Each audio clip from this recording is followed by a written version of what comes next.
नमस्कार, हाजिर हूं मैं रुमाना खान। मैं किसी बड़ी खबर या बड़े मुद्दे पर बात नहीं करूंगी। मैं ना राजनीति के दावपेच का जिक्र करूंगी और ना ही चुनाव की गहमा गहमी का आज जिक्र करूंगी। मैं एक आम हिंदुस्तानी लड़की की बात करूंगी आज। इस देश की एक आम गरीब लड़की, रेप पीड़ित एक नाबालिग का दर्द मैं आपके सामने रखने जा रही हूं आज। यकीन मानिए, वो लड़की जब बोलेगी तो पूरा सिस्टम बेनकाब हो जाएगा। उस लड़की के साथ सिर्फ 9 लोगों ने ही गैंग रेप नहीं किया है, बल्कि पूरा सिस्टम उसका गुनहगार है। वो चीख चीख कर कह रही है, सिस्टम ने उसका रेप किया, उसे इंसाफ कौन दिलाएगा।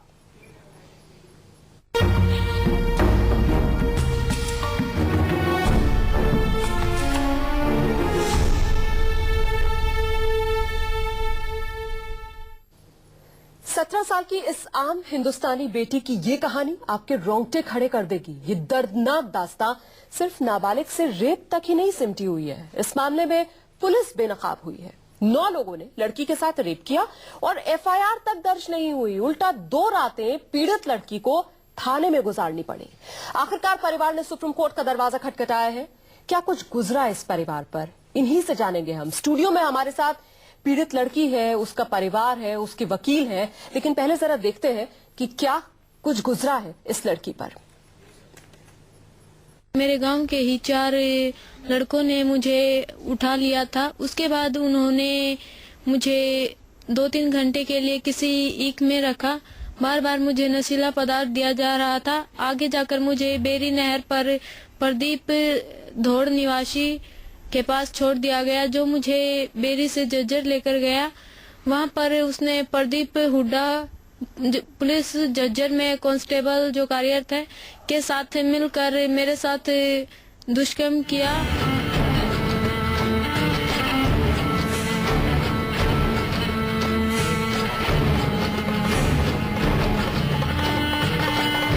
मैं निर्भया नहीं हूं, ना ही मैं जेसिका लाल हूं। इसीलिए क्या मुझे इंसाफ नहीं मिलेगा? मेरे गुनहगार आसाराम या नारायण साईं नहीं। मेरी इज्जत पर तरुण तेजपाल जैसे किसी रसूखदार इंसान ने हाथ नहीं डाला।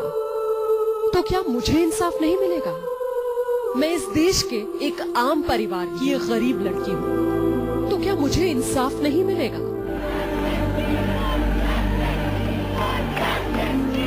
मेरी आप बीती अब तक खबर नहीं बन पाई। किसी ने मेरे लिए मोमबत्ती नहीं जलाई।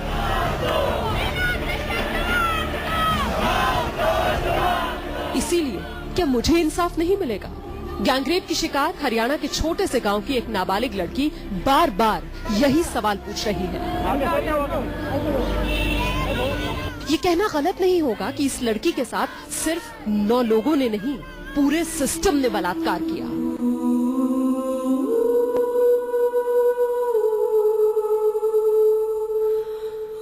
वो 25 अक्टूबर की तारीख थी।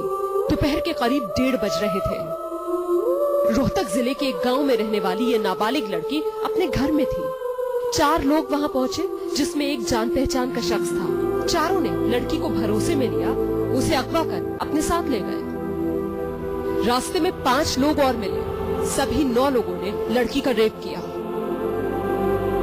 अगले ही दिन यानी 26 अक्टूबर को इस नाबालिग को पहले दिल्ली के आरके पुरम, उसके बाद गुड़गांव ले जाया गया। वहां भी उसके साथ रेप होता रहा। फिर आई 8 नवंबर की तारीख। 8 नवंबर को पुलिस इस नाबालिग को दरिंदों से छुड़ाकर अपने साथ ले गई। वो वहशियों के चंगुल से तो छूट गई, लेकिन नर्क से आजादी नहीं मिली।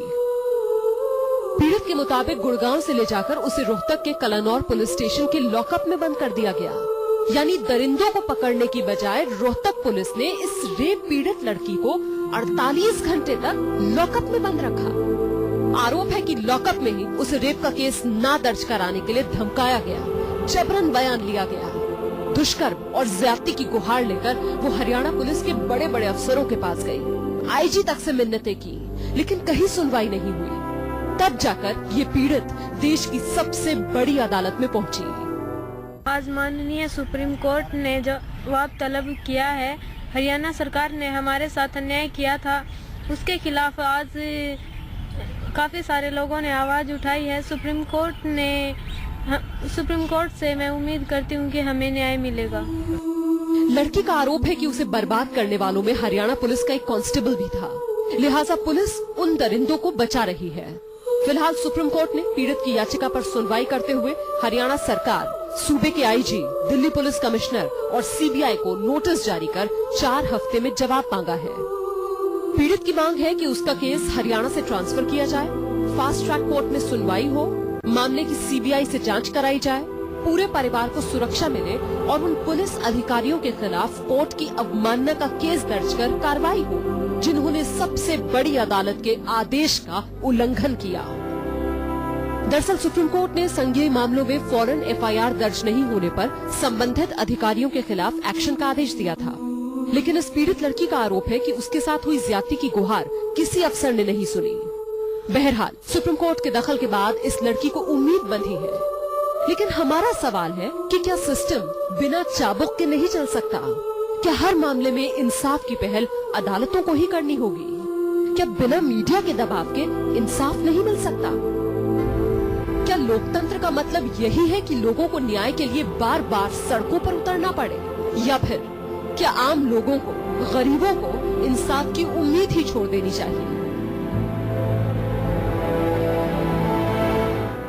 दिल्ली से प्रभाकर मिश्रा के साथ ब्यूरो रिपोर्ट, न्यूज़ 24।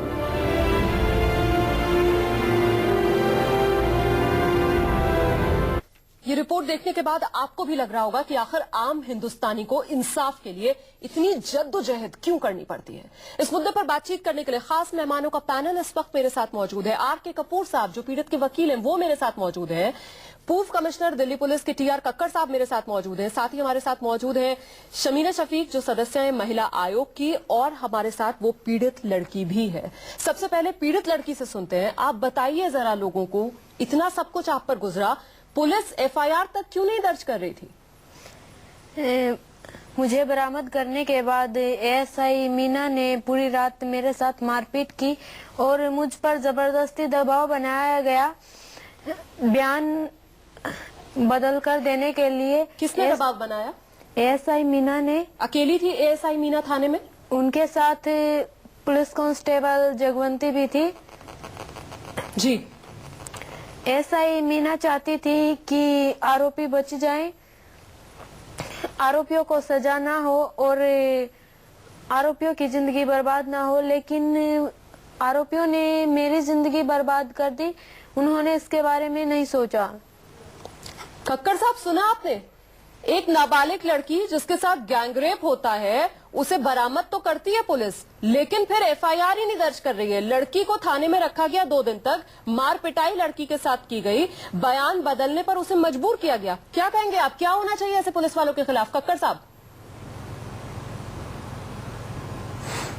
देखिए, सबसे पहले तो ये जो पीड़ित लड़की जो है, जो अपना बयान दे रही है इस वक्त, या पहले उसने कहा है, इसको बिल्कुल सत्य मानकर एफआईआर दर्ज हो जानी चाहिए थी।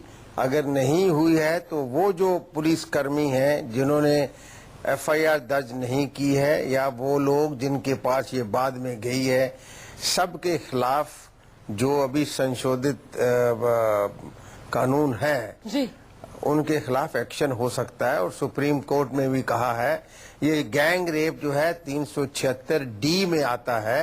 कक्कड़ साहब, ये एक्शन कौन लेगा? लाइफ सेंटेंस होती है, लाइफ मीन्स अंत तक। ये अब वैसे तो एक्शन तो स्टेट गवर्नमेंट को लेना चाहिए जी, स्टेट गवर्नमेंट के बड़े अफसरों को लेना चाहिए उनके खिलाफ जिन्होंने नहीं किया। लेकिन अब क्योंकि याचिका जो है अब सुप्रीम कोर्ट में पहुंच चुकी है, मुझे पूरा विश्वास है कि सुप्रीम कोर्ट अगर इस पूरी कहानी में सत्य देखते हैं तो डायरेक्शन जरूर देंगे और एक्शन होगा। सुप्रीम कोर्ट की तरफ से इसमें 4 पार्टीज को नोटिस दिया गया है, उनसे जवाब मांगा गया है। 164 का बयान ले सकते हैं साहब आपके पास। और इस बीच में दर्शकों को ये भी बता दूं कि रोहतक का ये मामला है। इस मामले में जो एएसआई मीना है, जो कांस्टेबल जगवंती है, उनका नाम ये पीड़ित लड़की साफ तौर पर ले रही है। इसके अलावा डीएसपी रोहतक अनिल कुमार यादव, क्या कहा उन्होंने इस पूरे मामले में, मैं सुनाऊंगी उनका पक्ष भी आपको। साथ ही मैं आपको बता दूं कि हमने लगातार कोशिश की कि रोहतक के जो एसपी है राजेश दुग्गल साहब, हम उनसे बातचीत करें। हमने कोशिश की कि आईजी रोहतक जोन के अनिल कुमार राव वो अपना पक्ष रखें, लेकिन कोई मीडिया के सामने आने को, अपनी बात कहने तक को भी तैयार नहीं है। आखिरकार इतना संवेदनहीन रवैया क्यों इन लोगों का? ये तमाम वो बातें हैं, वो सवाल हैं जो इस पूरी घटना से सामने उठे हैं। ये एसपी रोहतक देख रहे हैं आप, राजेश दुग्गल, इन पर आरोप कि इन्होंने कार्रवाई में लापरवाही बरती, लेकिन अब तक चुप। आखिरकार अब तक ये चुप्पी क्यों जवाब नहीं दे रहे? ये अनिल कुमार राव है, ये आईजी है, ये पीड़ित की गुहार इन्होंने नहीं सुनी। पीड़ित परिवार ने बाकायदा रिटन एप्लीकेशन आईजी साहब के दफ्तर में पहुंचा दी, लेकिन आईजी साहब की तरफ से, अनिल कुमार राव की तरफ से अब तक इस मामले में कोई लिखित जवाब पीड़ित के परिवार को नहीं दिया गया। क्यों? ये बड़ा सवाल है। डीएसपी रोहतक को देख रहे हैं आप, ये अनिल कुमार यादव है। इन पर आरोप कि 36 दिन के बाद अब जाकर इन्होंने कार्रवाई की है। कार्रवाई में इन्होंने इतनी लापरवाही क्यों बरती? और अभी मैं इनका बयान भी आपको सुनाऊंगी, उसमें भी कहीं ना कहीं जो एक लीपापोती की कोशिश है वो साफ तौर पर देखी जा रही है। और ये एएसआई मीना की तस्वीर हमारे पास नहीं, वो हम आपको नहीं दिखा पा रहे हैं, लेकिन एएसआई मीना जिस पर पीड़ित लड़की आरोप लगा रही है कि उसने लड़की के साथ मारपीट की, जबरन लड़की पर दबाव बनाया कि वो मीना के मुताबिक बयान दर्ज करवाए। महिला आयोग की सदस्य शमीना शफीक साहब हमारे साथ मौजूद हैं। शमीना, क्या हमारा सिस्टम बलात्कारी हो चुका है?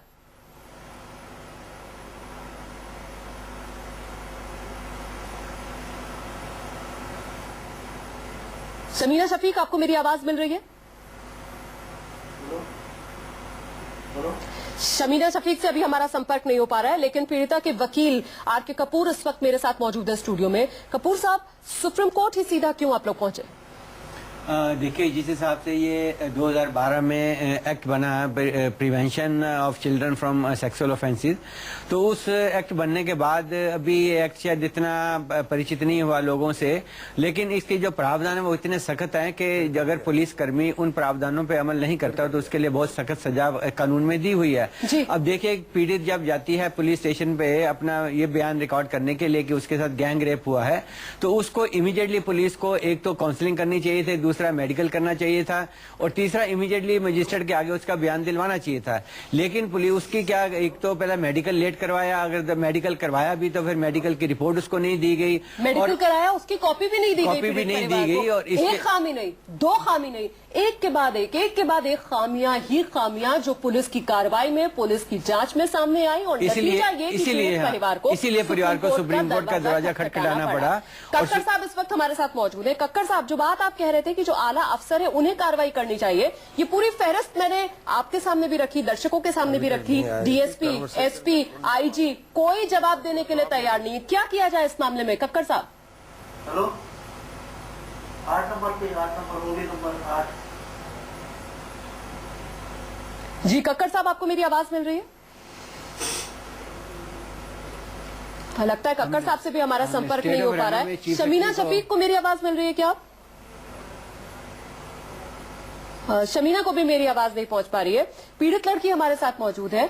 आप बताइए, किस तरीके से आपको जबरन थाने में रखा गया? बरामदगी जब आपकी हो गई थी हरियाणा से ही, तो परिवार को नहीं बुलाया गया? आपको परिवार को नहीं सौंपा गया क्या? जब मुझे बरामद किया गया तो मेरा परिवार, मेरे पापा मेरे साथ वहाँ थे, लेकिन पुलिस ने मैंने बार बार गुहार लगाई कि मैं अपने पापा से मिलना चाहती हूँ, लेकिन पुलिस ने सोचा तक नहीं कि एक बार तो मिलने दिया जाए। पीड़ित लड़की के साथ इतना कुछ हुआ और उसके बाद परिवार से ना मिलने दिया गया। जी, और मेडिकल आपका करवाया गया, रिपोर्ट के लिए क्या कह दिया गया? रिपोर्ट के लिए पुलिस की तरफ से कहा गया कि अगर हम आपको सारी रिपोर्ट देते हैं तो हमारे पास क्या बच जाता है। जी, तो कपूर साहब, ये कौन सा तरीका हुआ कि फोटोकॉपी भी आप रिपोर्ट की नहीं दे रही? कैसी दलील है? मतलब पूरी तरीके से बेवकूफ बनाने की कोशिश। इसीलिए देखो, हर एक स्टेप जो हरियाणा पुलिस ने किया उससे यही लगता था कि यहाँ इसको इंसाफ मिलने वाला नहीं है। इसीलिए हमने जो ऑनरेबल सुप्रीम कोर्ट में याचिका दायर की, उसमें हम ये खास एक एप्लीकेशन में प्रेयर करी है कि जो इन्वेस्टिगेशन है वो हरियाणा पुलिस के बजाय दिल्ली पुलिस को ट्रांसफर करी जाए, या उससे बेहतर होगा कि ये केस सीबीआई को ही सौंपा जाए, क्योंकि ऐसा जो क्रूअल और ग्रूसम इसके साथ हुआ कि 9 आदमियों ने 14 दिन तक इसका ऐसा सलूक किया, ऐसा दुष्कर्म किया, तो वैसे तो शर्मनाक बात है। चलो फिर भी अगर अगर ऐसा हुआ तो कम से कम पुलिस को तो इमीडिएटली एक्शन लेना चाहिए था।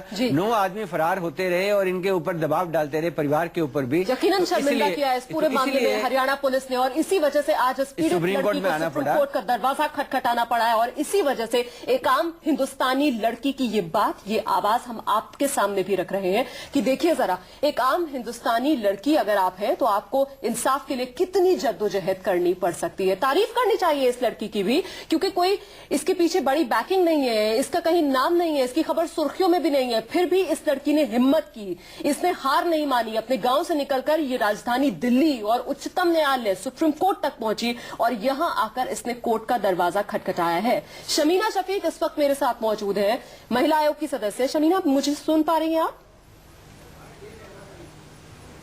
जी, सुन पा रहे हैं। शमीना, महिला आयोग क्या करेगा इस मामले में? देखिए, आपके माध्यम से हमें पता चला है और बहुत ही सीरियस मामला है। Police in action, police in efficiency, police apathy सब सामने दिख रही है। तुरंत इस पे हम एक्शन लेंगे, कॉग्निजेंस लेंगे। और क्योंकि आपके माध्यम से हमें पता चल रहा है कि पीड़िता आपके साथ है, तो मैं कहूंगी कि अगर कल इनके परिवार से कोई व्यक्ति या तो व्यक्तिगत मिल ले, नहीं तो कोई एप्लीकेशन या कोई डिटेल्स अगर हमारे पास भेज दे तो हम उसको इमीडिएटली टेकअप करेंगे। तो हम उम्मीद कर सकते हैं कि महिला आयोग की तरफ से कल ही हरियाणा पुलिस से इस मामले में जवाब लिया जाएगा। डेफिनेटली हम उनसे सवाल पूछेंगे कि क्या वजह है, इस किस्म का पुलिस इन एक्शन क्यों हो रहा है। महिलाएं चाहे गांव में रहने वाली हों, चाहे शहरों में रहने वाली हों, चाहे बड़े शहरों में रहने वाली हों, उन सबका अधिकार है। और फर्स्ट इंफॉर्मेशन रिपोर्ट एफआईआर तो एक हमारा अधिकार है, किसी भी नागरिक का अधिकार है और पुलिस का कर्तव्य है। इसीलिए पुलिस है, ये उनकी जिम्मेदारी बनती है। देखिए, इसी वजह से ये इतनी बड़ी त्रासदी है कि सुप्रीम कोर्ट तक कह चुका है कि किसी के विवेक पर नहीं छोड़ा जा सकता है कि पुलिस वाला जो है वो एफआईआर दर्ज करेगा या नहीं। अगर संज्ञेय मामला है तो फिर पुलिस को एफआईआर तो दर्ज करनी ही करनी है। लेकिन इस लड़की को हरियाणा के अपने गांव से निकलकर राजधानी दिल्ली में सुप्रीम कोर्ट का दरवाजा खटखटाना पड़ रहा है, सिर्फ एफआईआर दर्ज हो जाए इस बात के लिए। अब सोचिए जरा कितनी लंबी इसे लड़ाई लड़नी पड़ेगी अपने लिए इंसाफ मांगने के लिए। कक्कड़ साहब इस वक्त हमारे साथ मौजूद है। कक्कड़ साहब, क्या ये पुलिस, ये सिस्टम जो है वो कहीं ना कहीं रेप कर रहा है हमारे पूरे सिस्टम का? लगता है कक्कड़ साहब से फिर से संपर्क नहीं हो पा रहा है। लेकिन इस बीच दर्शकों को बता दें कि इस मामले में हरियाणा पुलिस के ऊपर से नीचे तक सभी अफसर कटघरे में हैं। अब तक सिर्फ डीएसपी का बयान एक है जो सामने आया है। करीब 36 दिन के बाद 9 में से 3 आरोपी शिकंजे में आए हैं और उसके बाद भी डीएसपी साहब अपनी पीठ थपथपा रहे हैं, उल्टा पीड़ित पर ही वो सवाल खड़े कर रहे हैं। जरा सुनिए आप उनकी बात भी। नवंबर को हमने लड़की को गुड़गांव से बरामद किया। देर रात को लड़की को वहां से लेके आए, जिसमें परिजन भी हमारे साथ थे। उसके बाद लड़की की काउंसलिंग करवाई, लेडी एडवोकेट जो हमारे पैनल के ऊपर होती हैं उनसे काउंसलिंग करवाई और दिनांक 9/11 को हमने मजिस्ट्रेट के सामने उनके 164 के बयान करवाए लड़की की, जिसमें लड़की ने बताया कि मैं अपनी मर्जी से गई थी और मेरे ऊपर किसी तरह का दबाव नहीं था और मैं अकेले गई थी और मेरे साथ कुछ भी नहीं हुआ है। लड़की ने यह भी कहा कि मैं अपने पेरेंट्स के पास जाना चाहती हूँ। 10 नवंबर को दोबारा से लड़की का नवंबर को उसने दोबारा से पेरेंट्स आए और उन्होंने कहा कि मेडिकल करवाना चाहते हैं, तो 10/11 को उनका जो है मेडिकल करवाया गया लड़की का, जिसमें लड़की ने एलिज किया डॉक्टर के सामने कि सेक्सुअल असोल्ट। उसी दिन हमने उसके दोबारा से मजिस्ट्रेट के सामने 164 बयान करवाने के लिए पेश किया, जिनको मजिस्ट्रेट ने ये कहकर मना कर दिया कि she is making contradictory statements and seems to be disoriented. तो उसके बाद में हमने दिनांक 21 तारीख को दोबारा से मजिस्ट्रेट के सामने पेश किया इसके बयान करवाने के लिए, तो जिसकी ऑर्डर की कॉपी हमें दिनांक 26/11 को मिली। तो उसके अंदर मजिस्ट्रेट ने फिर से डिनाई कर दिया था स्टेटमेंट रिकॉर्ड करने से। तो एसपी साहब ने एसआईटी गठित की और इंस्पेक्टर सुनीता है उनको इन्वेस्टिगेशन मार्क हुई मेरे सुपरविजन के अंदर। जी, तो सुनिए आपने डीएसपी रोहतक अनिल कुमार यादव की बात। वो तमाम बातें कह रहे हैं कि मेडिकल के लिए लड़की ने मना कर दिया। चलिए एक बार मान ली जाती है उनकी बात कि मेडिकल के लिए पीड़ित लड़की ने मना कर दिया। हालांकि पीड़ित लड़की मेरे साथ स्टूडियो में मौजूद है और वो कह रही है कि ऐसा कुछ नहीं हुआ। डीएसपी साहब ये कह रहे हैं कि लड़की की काउंसलिंग करवाई गई, पीड़ित लड़की मेरे साथ स्टूडियो में मौजूद है और वो कह रही है कि नहीं, मेरी काउंसलिंग भी नहीं करवाई गई। ये साहब झूठ बोल रहे हैं। जी, आप खुद कुछ कहना चाहेंगे इस बारे में? डीएसपी साहब झूठ बोल रहे हैं। मेरी सिर्फ कागजी कार्रवाई के लिए काउंसलिंग करवाई गई है, वैसे कोई काउंसलिंग नहीं हुई है, सिर्फ कागजी कार्रवाई पूरी करने के लिए काउंसलिंग हुई है। जी कक्कर साहब, पुलिस की तरफ से ये जितनी बातें कही जा रही हैं, पहली नजर में साफ तौर पर ऐसा लग रहा है कि अपने बचाव के लिए कह रही है पुलिस। क्योंकि देखिए, जो एक कांस्टेबल है जिस पर आरोप लगा है, ये तक कहा गया है डीएसपी रोहतक अनिल कुमार यादव की तरफ से कि उसने रेप नहीं किया, रेप में सहायता की है, पीड़ित की तरफ से ये कहा गया है, और जल्दी ही इन्वेस्टिगेशन उससे ज्वाइन करवाएंगे। मतलब आरोप हुए 36 दिन बीत गए और अब तक अपने ही पुलिस कांस्टेबल को इन्वेस्टिगेशन ज्वाइन तक नहीं करवा सकी है रोहतक पुलिस। ये कैसी पुलिस है कक्कर साहब?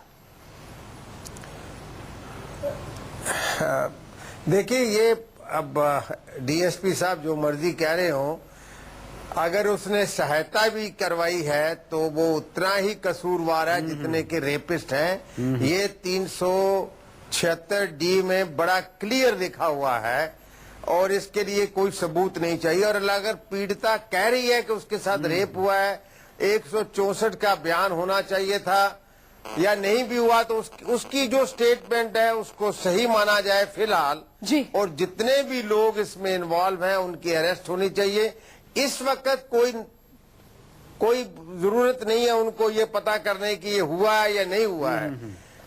शमीना शफीक, ये भी तो कुल कहा मिलाकर गया कि बड़े अगर उसकी बेबुनियाद consent से भी ये जो होता बयान है, दिए जा रहे हैं हरियाणा पुलिस की तरफ से, क्या कहेंगी इन पर आप? ये बिल्कुल मन घड़त कहानियां हैं वहाँ की पुलिस की। मुझे लगता है हरियाणा वहाँ पुलिस की को जरा पुलिस ज्यादा को जिम्मेदारी से चाहिए काम केस करना रजिस्टर चाहिए। करें, अगर एक उसके बाद बच्ची, एक महिला investigation ये उठकर कह रही है कि उसके साथ बुरा काम हुआ है, ये अपने आप में मोर देन सफिशिएंट प्रूफ है और इसमें आरोप प्रत्यारोप का कोई सवाल नहीं उठता। पुलिस अपने आप कंक्लूजन नहीं ड्रॉ कर सकती कि क्या और सही अपने है और क्या कांस्टेबल को गलत है। इन्वेस्टिगेशन ज्वाइन सबसे कराने में पहला क्या जो किसी काम पुलिस को उनको करना 36 चाहिए दिन का था, वक्त लेना चाहिए? शमीना शफीक, 36 दिन का वक्त आप अपने कांस्टेबल को इन्वेस्टिगेशन ज्वाइन कराने में ले रहे हैं? क्योंकि कांस्टेबल इन्वॉल्व है उसको तो enhanced यही punishment सबसे मिलेगी। बड़ा उसको चिंता तो का पूरी विषय है रोमाना जिंदगी के कि लिए जिस होना पुलिस है। की तरफ आम जनता को एक उम्मीद के साथ देखना चाहिए, वहां वो डर के साथ देखती है। उसको लगता है कि अगर हम पुलिस के पास जाएंगे तो बजाय इसके कि हमारी प्रॉब्लम का समाधान निकलेगा, हमारी समस्याएं और बढ़ जाएंगी। और अपनी पुलिसिंग सिस्टम के इसी अप्रोच को हमें बदलने की जरूरत है। कोई इस मामले में शमीना शफीक, इस मामले में मैं चाहती हूँ कि आप बताएं दर्शकों को कि कल आप लोगों की तरफ से इस मामले में क्या कार्रवाई की जाएगी। जो देखिए, जो कंसर्न पुलिस ऑफिशियल्स हैं उनसे इमीडिएटली जवाब मांगा जाएगा कि उन्होंने इस केस में क्या किया है और अगर एफआईआर नहीं लॉन्च करी है तो उसके कारण बताने पड़ेंगे और इमीडिएटली एक्शन लेना पड़ेगा।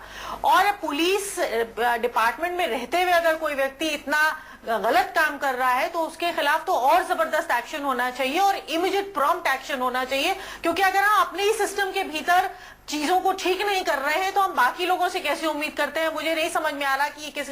और एक और बात यहाँ कहना चाहूंगी आपसे कि मुझे बच्ची के बेहू से सुनने में मिला कि वो महिला एएसआई थी, महिला कांस्टेबल थी, जिन्होंने इतना अत्याचार किया, रात भर बिठा के रखा, कंप्लेन वापस लेने के लिए कहा। दो रातें लड़की को रखा गया थाने में, 2 रातें। महिलाओं को हम लोग बार बार ये कहते हैं कि ज्यादा से ज्यादा महिलाएं थानों पर होनी चाहिए, ज्यादा से ज्यादा महिलाओं का पुलिस में रिक्रूटमेंट होना चाहिए, मगर देखने में उसके उलट आ रहा है कि जो महिलाएं रिक्रूटमेंट होकर हो जाती हैं पुलिस सिस्टम में, वो शायद पुरुषों से ज्यादा कठोर हो जाती हैं, पुरुषों से ज्यादा इनसेंसिटिव हो जाती हैं उन चीजों को देखते हुए। और ये अपने आप में और बहुत बड़े चिंता का विषय है।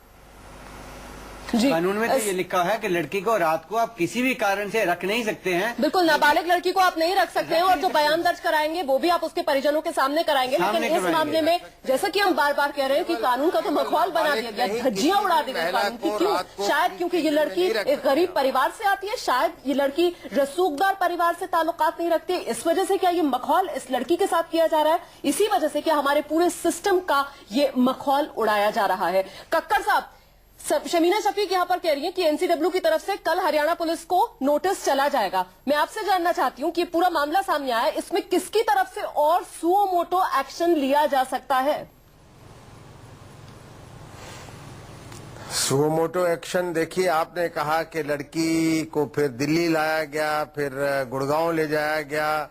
ये जहां पर भी ये चेन में हुआ है वो सारी पुलिस फोर्स एक्शन ले सकती है और उसको ट्रांसफर कर सकती है उसी थाने में फिर। लेकिन मैं केवल इतना कहना चाहता हूँ, निर्भया केस के बाद जो संशोधन हुआ है हमारे कानून में, दरअसल उसका असर केवल दिल्ली या मुंबई इन शहरों में पड़ा है और वहां की पुलिस थोड़ी सचेत हो गई है, लेकिन बाकी जब तक कोई बड़ी घटना या बड़ा आदमी इन्वॉल्व नहीं है, ऐसी लड़की का शोषण नहीं हुआ जो कि रसूखदार है, कोई फर्क नहीं पड़ा है।